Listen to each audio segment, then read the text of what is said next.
राधे राधे। वर्षा राधिका अनमोल channel में आप सभी का स्वागत है। तो आज मैं आप सभी को एकादशी की व्रत कथा सुनाने वाली हूँ। एकादशी 7 जनवरी दिन रविवार को है। जिसने व्रत कर रखा है वो हाथ में तुलसी पत्र ले लीजिए। अब हम कथा करते हैं शुरू। अर्जुन बोले, हे भगवान, पौष मास के कृष्ण पक्ष की एकादशी का क्या नाम है तथा उस दिन कौन से देवता की पूजा होती है और उसकी विधि क्या है, यह सब विस्तार पूर्वक समझाइए। श्री कृष्ण भगवान बोले कि हे अर्जुन, अब तुम इस एकादशी का महत्व सुनो। पौष मास के कृष्ण पक्ष की एकादशी का नाम सफला है। इस एकादशी के देवता नारायण हैं और एकादशी के विधि के अनुसार ही व्रत करना चाहिए। मनुष्य को 5 सहस्त्र वर्ष तक तपस्या करने से जिस तरह का पुण्य मिलता है तथा फल मिलता है, वह पुण्य और फल भक्ति पूर्वक रात्रि जागरण तथा सफला एकादशी के व्रत करने से मिल जाता है। हे अर्जुन, अब तुम सफला एकादशी की कथा ध्यान पूर्वक सुनो। चंपावती नगरी में महेश्वर नाम का एक राजा राज्य करता था। उस राजा के 4 पुत्र थे। उनमें से सबसे बड़ा पुत्र लुम्बक राजा का पुत्र महापापी था। वह हमेशा पर स्त्री गमन तथा वैश्यों के यहाँ जाकर अपने पिता का धन व्यर्थ करता था। वह सदैव देवता, ब्राह्मण, वैष्णव आदि की निंदा करता था। जब उसके पिता को अपने बड़े पुत्र के बारे में यह सब समाचार ज्ञात हुआ, तब उसने अपने बड़े पुत्र को राज्य से निकाल दिया। जब लुम्बक ने सबके द्वार को त्याग कर तब वह सोचने लगा कि अब मैं क्या करूं, कहाँ जाऊं। तब उसने अपने पिता की नगरी में चोरी करने की ठानी। वह दिन में बाहर रहने लगा और रात्रि में अपने पिता की नगरी में चोरी तथा अन्य बुरे कर्म करने लगा। रात्रि में वह नगरी में निवासियों को मारता तथा कष्ट देने लगा। कुछ ही दिनों में उसने समस्त नगरी को समाप्त कर दिया। उसके पहरेदार पकड़ने पर भी राजा के भय से छोड़ देते थे।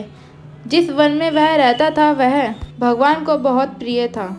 उस वन को वह प्रिय स्थान मानते थे। जिस जंगल में पीपल के वृक्ष के नीचे महापापी लुम्बक रहता था, कुछ दिनों के बाद पौष मास के कृष्ण पक्ष की दशमी के दिन वस्त्रहीन होने के कारण, शीतल हवा के कारण वह मूर्छित हो गया। शीत के कारण वह रात्रि को न सो सका और उसके हाथ पैर भी जकड़ गए।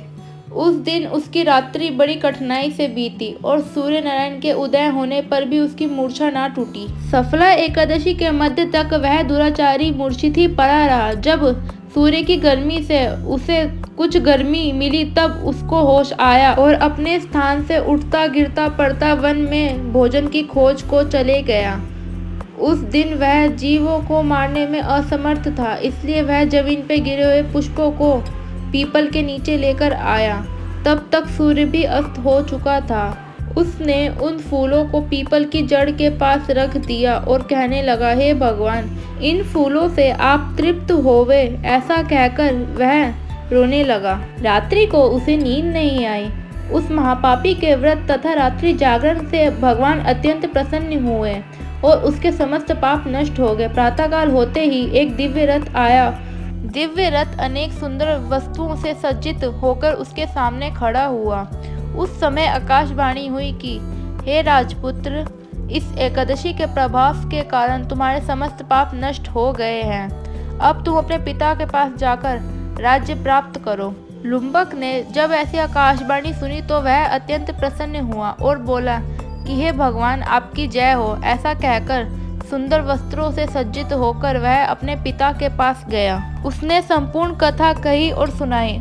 पिता ने उसे संपूर्ण राज्य देके वन को चले गए। अब लुम्बक शासन अनुसार राज्य करने लगा। उसके स्त्री पुत्र आदि भी भगवान नारायण के परम भक्त बन गए। अंत में वह परम धाम को गया। तो ये थी एकादशी की व्रत कथा। जो आपने हाथ में तुलसी पत्र ले रखा है वह आप ठाकुर जी या भगवान विष्णु के चरणों में समर्पित कर दीजिए। अगर आपको वीडियो अच्छी लगी, लाइक, कमेंट, शेयर, सब्सक्राइब जरूर कीजिएगा। अगर हमारे चैनल पर नए हैं तो मेरे चैनल को सब्सक्राइब कर लीजिए। अगर आपको कथा अच्छी लगी तो नीचे राधे राधे लिखना मत भूलिएगा कमेंट में। तो जब तक के लिए राधे राधे, हरे कृष्णा। मिलते हैं नेक्स्ट वीडियो में। राधे राधे।